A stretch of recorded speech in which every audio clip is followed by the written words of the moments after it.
আমার স্বামী রান্নাঘরে ঢুকেই বলল, আজ একটা ভর্তা বানাবে তো, অনেক দিন ভর্তা খাওয়া হয়নি।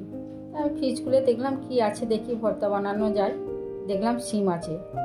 মনে মনে করলাম আচ্ছা ঠিক আছে, সিমেরই একটা নতুন ধরনের ভর্তা বানানো যায়। প্রথমে আমি একটা মাছকে নুন হলুদ মাখিয়ে ভেজে নিলাম।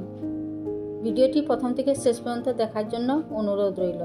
আমি আবার কড়াইতে সরষের তেল দিলাম, আর দিলাম 2 শুকনো লঙ্কা আর একটা পেঁয়াজ কুচো দিয়ে আমি একটু হালকা করে ভেজে নেব লবণ দিয়ে।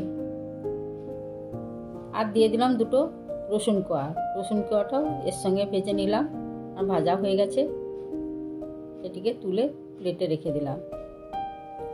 এরপর আমি সিমগুলোকে ভালো করে ধুয়ে নিয়েছে রুটি সেঁকার তার জালিতে রেখে ভালো করে পুড়িয়ে নেব। আপনাদের বাড়িতে যদি কাঠের উনান থাকে, কাঠের উনানে পুড়িয়ে নেবেন, তাহলে খুবই ভালো হয়। নতুন বন্ধুদের জন্য রইল সাবস্ক্রাইব করা অনুরোধ, আর পুরানো বন্ধুদের জন্য রইল ভালোবাসা।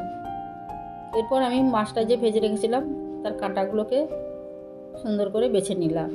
আপনারা পেটি নেবেন, তাহলে বেশি কাঁটা বাছতে হবে না। আমার কাছে পেটি ছিল না, তাই কাঁটা নিয়েছি। এরপর আমি লঙ্কাটাকে লবণ দিয়ে ভালো করে মাখিয়ে নিলাম।